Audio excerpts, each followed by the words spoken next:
Okay, good afternoon, everybody. Appreciate you sticking with us here for the delay. I don't have anything myself to come at the top with, so I'm going to bring up General Taylor. He'll give you an operational update, and then we'll get right to your questions. General? Thanks, Mr. Kirby. Good afternoon, everybody. Thank you for being here and for really the important work that you're doing. We're all working around the clock right now. I know it's not easy, but I'm glad that absolutely we're in this together. I'm pleased to report that, our throughput has increased, and we continue to observe steady progress in Kabul. I'll run through some of those specifics here during that update. First, the military footprint in Kabul is approximately 5,800 total troops on the ground. Our mission to defend Kabul airport and evacuate people from Afghanistan as quickly and safely as possible continues. The airport remains secure. Evacuation flights are steadily increasing, and we are doing everything we can to maximize safe evacuations. In the past 24 hours, 15 C-17s arrived with several hundred more troops that allowed us to get to that 5,800 number, and also some supplies. As of 0300 Eastern EDT today, this morning, and for the previous 24 hours, 16 C-17s and 1 C-130 departed Kabul. These flights contain nearly 6,000 passengers, including a couple hundred American citizens. Since August 14th, as the President noted earlier today, we have airlifted approximately 13,000 total evacuees during the operation. In total, since the end of July, the cumulative number of people moved out of Afghanistan is greater than 18,000. There are SIV applicants, at-risk Afghans who have worked alongside us throughout our time in Afghanistan, and other vulnerable Afghans, including women and children. Many of the flights leaving Kabul have stopped in designated safe havens and staging bases in Qatar and others, where State Department and military personnel are actively processing passengers for their follow-on flights to other destinations. We did pause flights earlier today leaving Kabul while we adjusted resources and personnel to ensure a temporary capacity issue at one of our stopover locations, although flight operations have resumed. And U.S. military flights to Qatar and other locations are departing Kabul as we speak right now. We are looking at additional locations for these initial flights to land. We're grateful for our allies, including Germany, where flights will land today, who are cooperating with us in this global effort. Aircraft availability is not an issue. We intend to maximize each plane's capacity. We're prioritizing the evacuation of people above all else, and we're focused on doing this as safely as possible with a great sense of urgency. We have not experienced any hostile acts since my last update. The troops on the ground are steadfast in an extremely dynamic environment. We see a tremendous amount of discipline, humanity, and professionalism in their mission. We continue to assess the operating environment and will aggressively address any threat to the mission. The safety and security of American citizens and service members, our partners who remain in Kabul alongside us, and the Afghan people is absolutely our top priority. I want to reinforce that we are focused on the mission of this great national importance. The massive effort is the result of teamwork and the tireless commitment of U.S. military to supporting the U.S. government around the world. Mr. Kirby. Thank you, General. Okay. Bob, there you are. Hey, John. Not your normal seat. Thank you. President Biden, in his remarks earlier today, made a reference to having, I forget what word he used, but essentially rescued 169 Americans outside, beyond the perimeter, I believe he said. Can you explain what that was, how that happened, what happened? Yeah, he's referring to a small number of people that our troops, they were very close to the perimeter, the perimeter of the airport, very close. And in a short amount of time, with a short amount of distance, some of our troops were able to go out there and retrieve them and bring them in. Just on foot, you mean? Yeah. Okay, Yeah. and it's 169 Americans, or do you know the breakdown? I don't have the breakdown of the of everybody. Okay, and then a related question would be, has there been any further consideration to going further beyond the perimeter to do that? Well, you heard the president today say that he wants to do whatever is going to be necessary to rescue Americans and our Afghan partners in need. I'm not going to speculate one way or another about potential future operations. The main focus is on security at the airport and making sure that, as the general said, that air operations resume and continue as unimpeded as possible. But clearly, we will be prepared and postured if we had to do something additional. But I won't speculate right now. Court. Did the U.S. troops have to go through any Taliban checkpoints to go and get No. these Americans? And then, can you, General, can you talk a little bit more about this flight pause? How long did it last? And can you say when it started, when it stopped? It was early this morning. It lasted about 6 to 7 hours, and it was allowed to ensure that flights at our intermediate staging bases could receive more personnel. And that has been cleaned up as flights have departed there. It has allowed us now to continue with those that are ready to fly on Kabul to leave. So this was Qatar, right? There was a backlog. Were there any other locations that had a backlog or that Not reported. Just a quick follow-up. Yes, ma'am. Do you have permission to fly Afghans from Kabul to the United States or only to a third country? And is that what the holdup was? That was not what the holdup was. The sites at Qatar were just at capacity. There was just no room to flow in additional people. Now, Jen, for special immigrant visa applicants who are already in that process, they will be flown back to the United States, and you've seen that we've done this at Fort Lee. We've announced Fort McCoy and Fort Bliss will be able to receive additional SIV applicants. For those who aren't in the SIV applicant process, there's been no final determination about whether they will be able to come right back to the United States again or in what timetable. That's a whole different category that we'd be dealing with, essentially people that are not part of that, technically part of that process. So that's something we'll be working out with the State Department. John, what is your current estimate for how many al-Qaeda are inside Afghanistan? I haven't seen an estimate on that. I don't know that we have an exact estimate. Military intelligence estimates about how many al-Qaeda remain in Afghanistan. We know that al-Qaeda is a presence, as well as ISIS, in Afghanistan, and we've talked about that for quite some time. We do not believe it is exorbitantly high, but we don't have an exact figure for you. As I think you might understand, Jen, it's not like they carry identification cards and register somewhere. We don't have a perfect picture. And our ability, our intelligence gathering ability in Afghanistan isn't what it used to be because we aren't there with the same numbers that we used to be. But the president just said that there is no al-Qaeda presence in Afghanistan. That does not seem to be correct. What we don't think is that what we believe is that there isn't a presence that is significant enough to merit a threat to our homeland as there was back on 9/11 20 years ago. The president also said there is no national security interest, no national interest in Afghanistan. I'm a little confused by that. Can you explain why there's no national interest in Afghanistan? Why did we have troops there for 20 years if there's no national interest in Afghanistan? We had a significant interest in being in Afghanistan to our national security 20 years ago.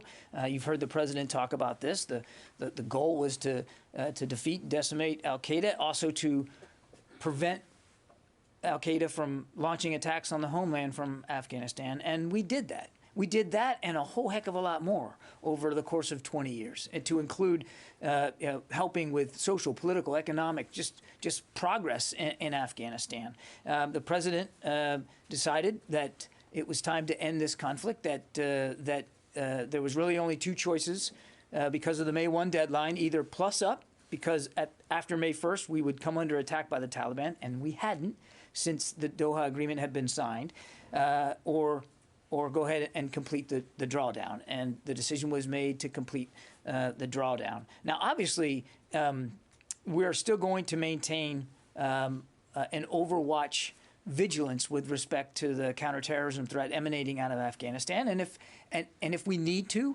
we will take action to eliminate and defeat that threat.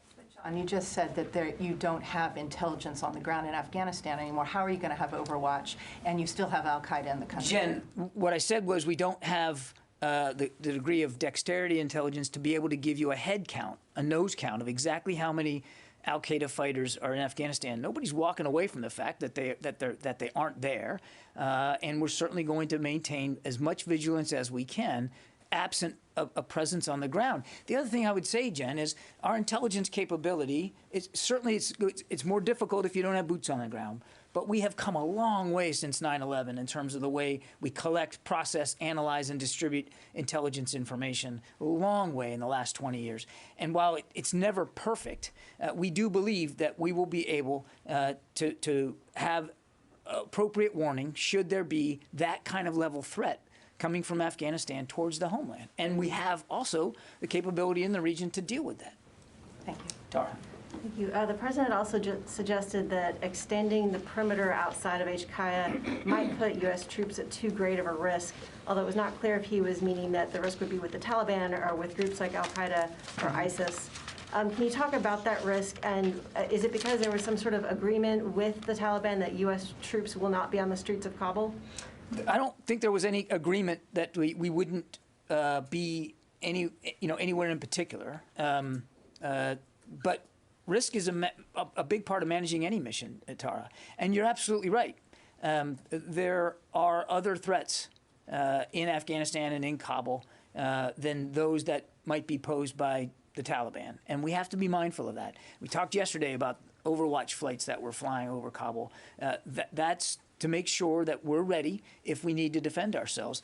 I'm not going to get into potential future operations one way or the other. I'm not going to speculate about whether or when or under what conditions we might expand the security perimeter that we're working with. But the president is absolutely right. An expansion does incur extra risk, and you have to balance risk versus gain in every particular military operation you're conducting, and that will be no different for this one. One follow-up on Al-Udeid. We're also seeing reports that there might be food, water, sanitation shortages for the evacuees that are there at Qatar. And so I was just wondering, General Taylor, are you making plans to flow in more supplies? Absolutely. So as understand that that requirement to increase that throughput is there. So to ensure that we have food, water, healthcare, and all those things, absolutely. Those are part of those other flights. The supplies are being in there to make sure that we can take care of that. To Al-Udeid? That's right. Okay. John, a follow-up on expanding the mission and the risk to Americans. Apparently, the Germans are sending helicopters out throughout Kabul to pick up their citizens and bring them to the airport. There are reports of the French doing something similar, getting their people out, commandos going in. So, why can't the Americans do that? Is it because it's too risky for that kind of operation? The president, I think, was clear that we'll do whatever we have to do to rescue as many Americans as want to leave Afghanistan, and the secretary is not going to rule anything in or out in terms of what the possibilities might be there. I would also note, though, Tom, that though there have been sporadic reports of some Americans not being able to get through checkpoints, I fully admit that. By and large, what we've been seeing is that Americans are able to get through those checkpoints and are able to get onto the airfield. So we aren't seeing, we're not aware of indications that there is that big a need for that. But obviously, now we've built out extra capacity over the course of just the last couple of days. If there's a need to do something additional to what we're doing now to get Americans processed and on planes, the secretary is going to want to keep as many options open to him as available. It sounds like what the president was saying today is he doesn't want to risk American lives to save Afghans who helped Americans for the past 20 years. That seems like the message. I'm sorry. The president doesn't want to risk American lives to go and save Afghans who helped Americans during the past 20 years. That was a message today, I heard. I didn't hear it that same way, Tom. I mean, in fact, I think the president was very clear in his remarks that we know we have an obligation to the Afghans that have helped us over the last 20 years. And Tom, the numbers belie that impression. I mean, if you just look at the numbers of the general brief, 13,000 since August 14th, 18,000 total, the vast majority of that number are Afghans. So, I mean, the numbers speak for Well, themselves. the numbers are all over the map, frankly. I mean, some are saying 35,000, others are saying 100,000, 200,000. In terms of what's left to get. Right. Yeah, I couldn't give you be perfectly predictive about what that's going to look like, the total pool, because you also have to flow in families, and we are moving and have been moving a lot of family members. But I mean, just to give you an example, the general noted nearly 6,000 came out in the last 24 hours. 5,000 of them were Afghans. 5,000 were Afghans. So I just don't accept the premise that this administration and this government and our military is not prioritizing moving Afghan partners and people who have helped us out of the country. Just the numbers don't say that. Yeah, Barb. Can we go back to the 169, please?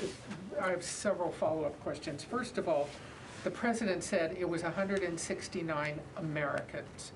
You say Americans are having no trouble getting through checkpoints to the best of your knowledge, except for any anecdotes that may be out there. Thank you. My questions are this. First of all, what was the situation of these 169 Americans that required U.S. troops to go outside the perimeter and get them? Why these 169 Americans? When did this happen? How long did the mission last? Was it 169 Americans altogether?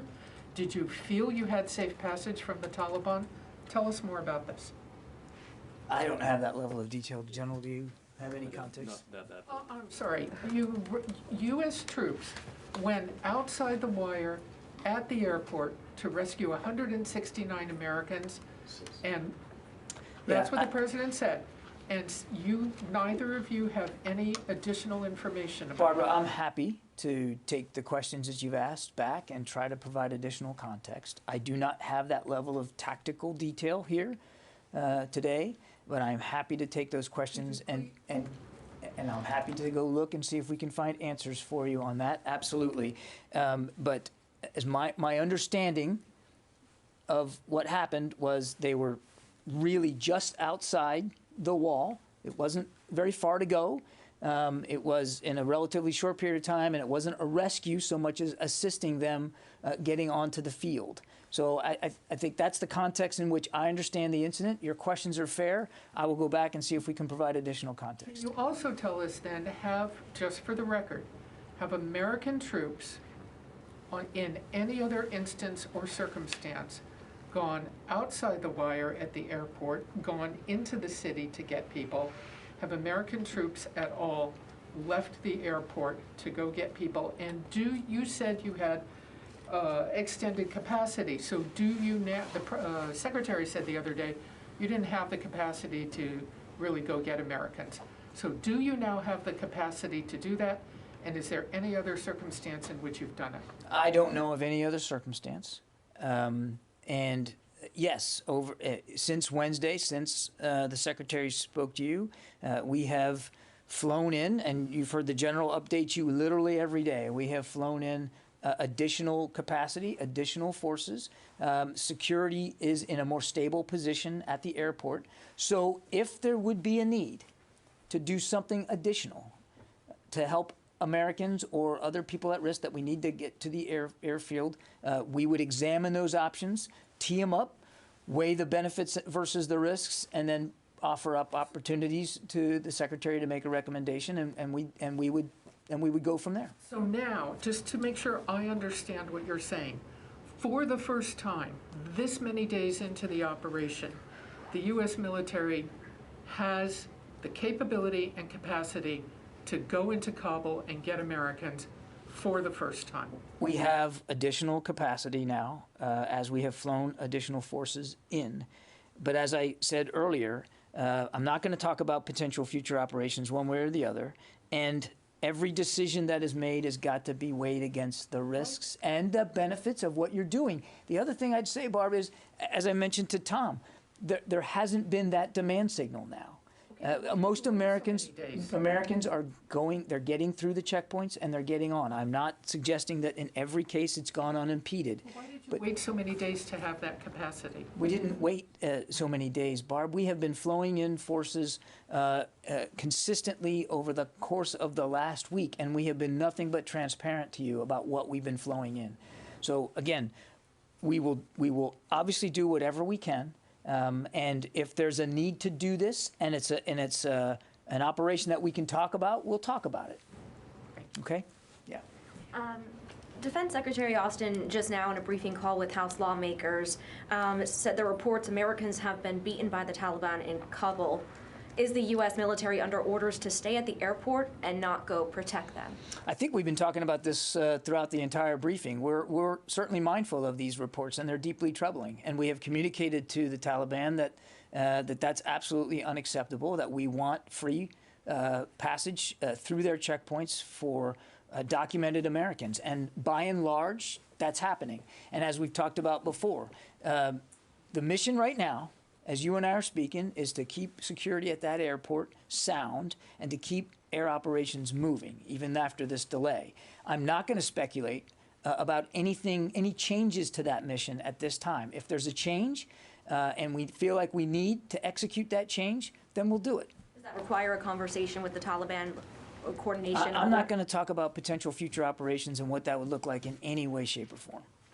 I mean, I haven't gone to the phone yet. Tracy Wilkinson. Hi, thank you. Just to follow up on my colleagues' questions, we have reports of American helicopters going out and picking up people from multiple locations, both Americans and Afghans. So I want to understand how that mission has changed, that you actually, despite what Generals Austin and Milley said yesterday, you are actually going out of the airport and picking up people. Can you elaborate on that? Can't confirm those reports, Tracy. Not at this time. Yeah, Megan. So I feel like we're kind of bifurcating the issue between Americans and Afghans. You said Americans are not having any issues, and you've settled with the Taliban that they're not going to have any issues, but have you made that same negotiation over Afghans? Because that's where most of these reports are coming from, that Afghans, yes, even credentialed, are not being allowed through. We've seen those reports too, Megan, and we have made it clear to the Taliban that these Afghans with the proper credentials should be allowed through the checkpoint. And again, Megan, I certainly we recognize that there have been multiple cases of Afghans, even some credentialed Afghans, being assaulted and beaten and harassed, no question. But by and large, those Afghans who have the proper credentials, and we have made it clear to the Taliban what those credentials look like, what they are, by and large, they are getting through the checkpoint. And we have not seen that become a major issue. My other question is, now that the president has opened the door to possibly having some rescue missions into the city, are commanders on the ground now speaking with the Taliban about, letting those missions go off unobstructed? Well, first, I just want to say those discussions with commanders and the Taliban haven't stopped, right? That's a continuous piece of what's been going on. So I think the question you asked is, are we talking to the Taliban to go out and rescue folks? Like Mr. Kirby said, that is not, those demands have not been brought to the commanders as of yet. But the president has opened up that possibility, so it would stand to reason that commanders would start I think laying we all heard groundwork that. for that. I think we all heard that same comment from the president today, to ensure that we use all the capability we have to meet the mission. So as of now, they're not asking for that specifically, or planning for that. That's great. As of this point, you just said two things. You said planning and asking. As I've always said, prudent military planning is always continuously happening. We are always forecasting for those type of things and planning for that. Requests, no.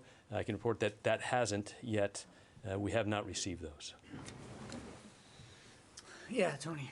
A couple of questions. One of the communications with the Taliban, General, are these fairly regular calls to the Taliban, a la deconfliction with the Syrian army, you recall those, or the Russian army? Deconfliction calls are regular, and is there fairly good communication? Do they speak good English? Do they understand what we're conveying? So let's just talk about communication at echelon, meaning, from higher to lower.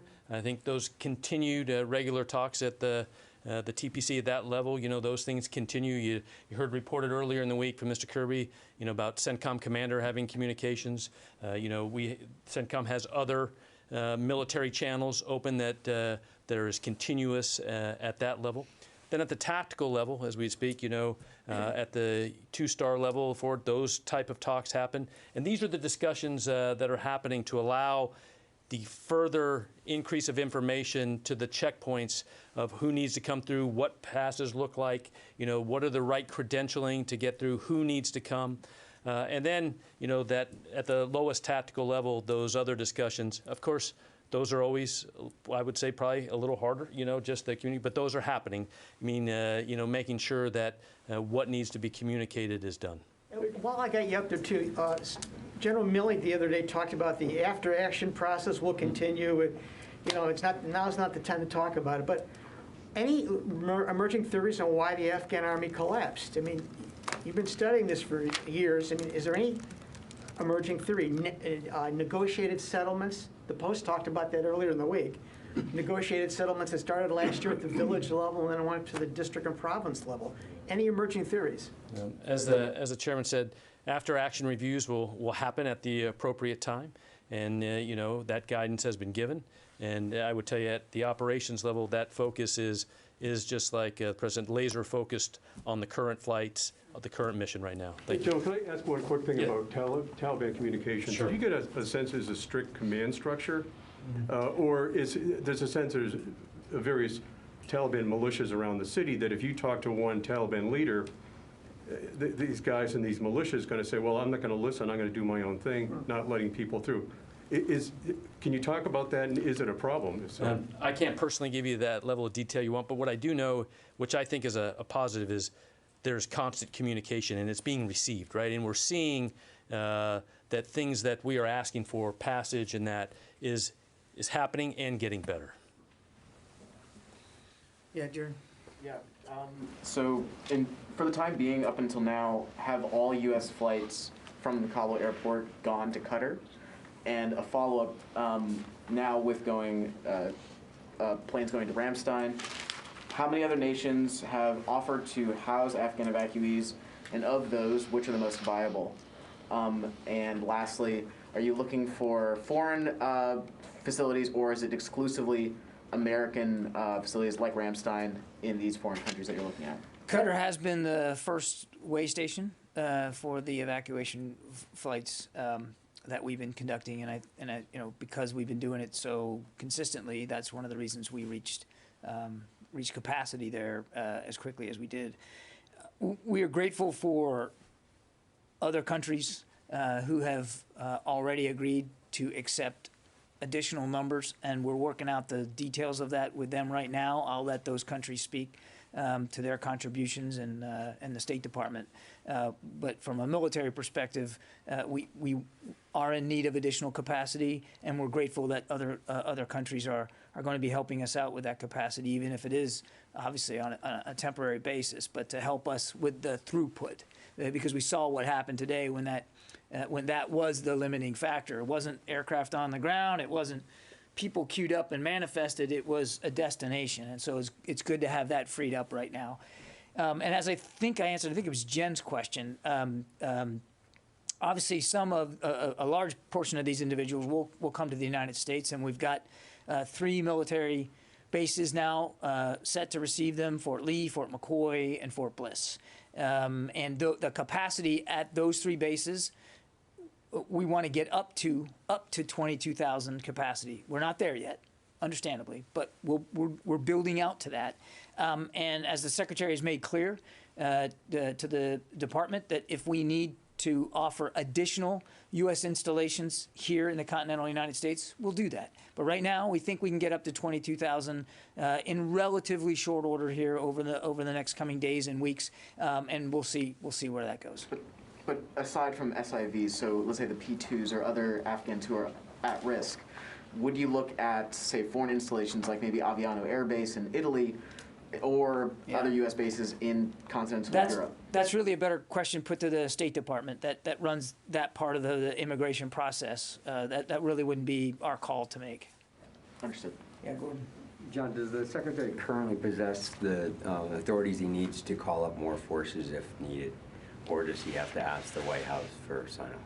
If he was going to make a major muscle movement in terms of additional forces of a significant size, he would absolutely want to have that conversation with the commander-in-chief. Sure, but I mean, given that the possibility that there a major muscle movement may occur in the future, has that like pre-authority in effect already been prepared? I'm not going to get into the planning process, Gordon, but we feel like with the additional capacity that we have, that should there be a need to expand the mission in any way, that we have what we require. And if that would change, if it would require a change, you can bet that General McKenzie would flow up his recommendations, the Secretary would review them, as would the Chairman of the Joint Chiefs, and we'd go from there.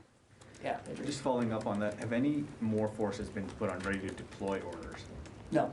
No. And then how long was the airfield closed for? Was it 6 hours, 3 hours, 2 hours?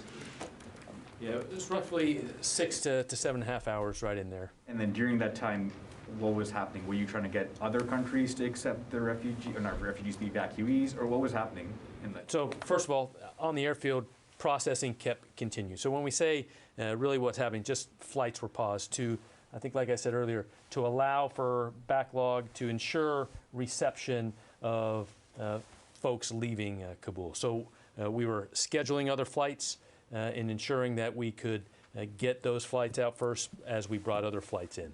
Can I just ask one, since that pause has restarted in that 6 to 7 hours, how many flights have gone out since then?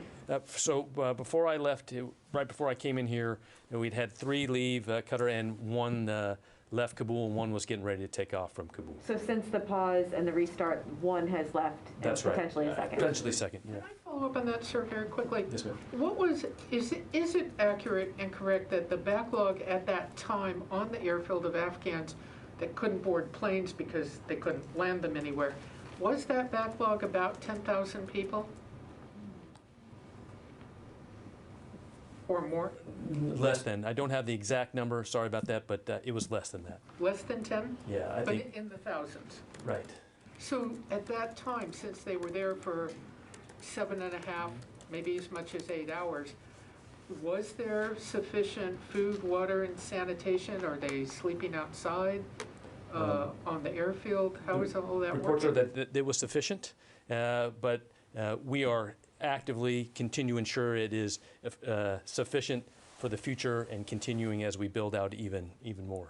Did the people who were stuck there for so long, did they have food, water, and sanitation? Yes, and I have no report that they didn't. Thank you. General Taylor, Yes, I just want to follow up on the 169 Americans who were rescued. Was that an incident where a commander took a decision and left the wire to help those people? Were weapons drawn, or did that commander ask for a higher up authority to leave the wire? Yeah, I'm going to absolutely get more. But, you know, as you look about the gate and where they are, you already see that, you know, soldiers that are out there are starting now to increase that capability, that security around the gate. But the specific details of that I don't have. But as Mr. Kirby said, I'm going to get. Yeah, we're just trying to figure out, because we've been told there have been no hostile interactions with the Taliban, but if the Taliban were stopping those Americans from getting to the gate and a U.S. service member had to go to rescue them, was it a tense situation where weapons drawn? Sure. That would count as I can understand the hostile question. interaction. Yeah, we'll have to get you more information. Absolutely. Yeah, Tom. Me or Jim? Tom. Paul. I'm sorry, Paul. Okay. Sorry. All right. Guys, Brothers, Tom. the masks are killing me. 2 questions. One, if you've restarted if you've restarted the flights to from Kabul, the people we hear from inside Qatar say that the wait is 3 to 5 days to get out of there. It's so backed up. Where are you flying these people to? Are you already flying them to another country? Yeah. So, like we said earlier, that constraint of ensuring we have other flights scheduled and the timing of those, that's already being worked, and increasing our throughput throughout the entire chain requirements of flights. And so flights that left, as Mr. Kirby said, some of those were going in and planned for the United States. When you say flights that left Qatar to the U.S., so you're saying right now you're at a pace where the incoming and the outgoing from in Qatar is there's some equilibrium? Getting there. Okay. Are they flying to other countries yet, other ISBs? I don't have that report, those flight plans yet. I mean, that's very, an extremely dynamic piece, but I don't have those flight schedules as of right now. Okay, follow up. We've seen videos of babies being hefted over the barbed wire and walls and U.S. servicemen taking them on. Can you tell us what's going on? Are these babies of families who have visas, have U.S. passports? Are they Afghans? Are they people with credentials? So what's happening to their I have the families? details. Okay, yeah. The video you're talking about, the parent asked the Marines to look after the baby because the baby was ill. And so the Marine you see reaching it over the wall took it to a Norwegian hospital that's at the airport. They treated the child and returned the child to the child's father. Was there only one? I'm only aware of the one incident. Okay. But it was an act of compassion because there was concern about the Are they babies. going to be brought out, the I don't father, know or that- were they put back outside the airport? I don't know, Jen. The baby was returned to its father. I don't know I don't know where they are now. We don't. I mean, obviously, we have a responsibility to return a child to the child's parent, and I don't know who the parent is and whether whether they're an SIV applicant or I don't have that level of detail. But I think this was a very humane act of compassion by the Marines, and it's exactly the kind of skill and professionalism the General talked about. I already got you. Go ahead. I have a question for the General. Sir, I was wondering if now that the airport is secure, if you could take us back to the breach that occurred on Monday. Okay. What's the latest assessment of how that occurred?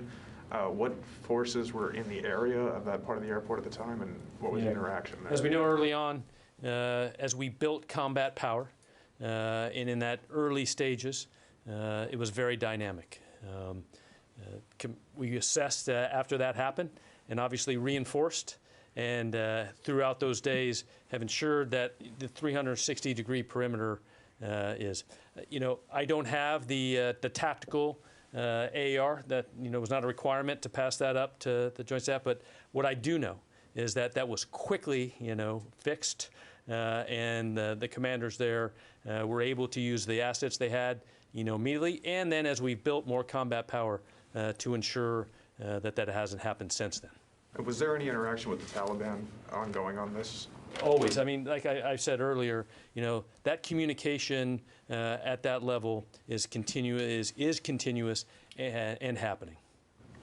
Okay, we got time for just one more, and I haven't taken in, hardly any from the phones. Therese.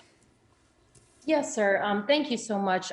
Going back to the children that were being passed over the wall, is there going to be any, regulations stating that this should not be happening, to kind of regulate that parents aren't taking their children and trying to pass them off to get them inside the gate? I know of no such effort to do that, Therese. Again, these are U.S. servicemen and women deployed in a still dangerous and difficult mission. And I think what you saw there is the same thing that you saw when that Air Force jet packed to capacity with people wanting to get out. They're doing the best they can to be as compassionate as they can. And again, the baby was not harmed. It was treated for whatever the illness was and returned to the father. And I think you're seeing, again, these men and women incredibly brave, doing the best they can to be as compassionate as they can. And I think you're going to continue to see that kind of compassion going forward. Okay, guys, we got to get going. Thank you very much.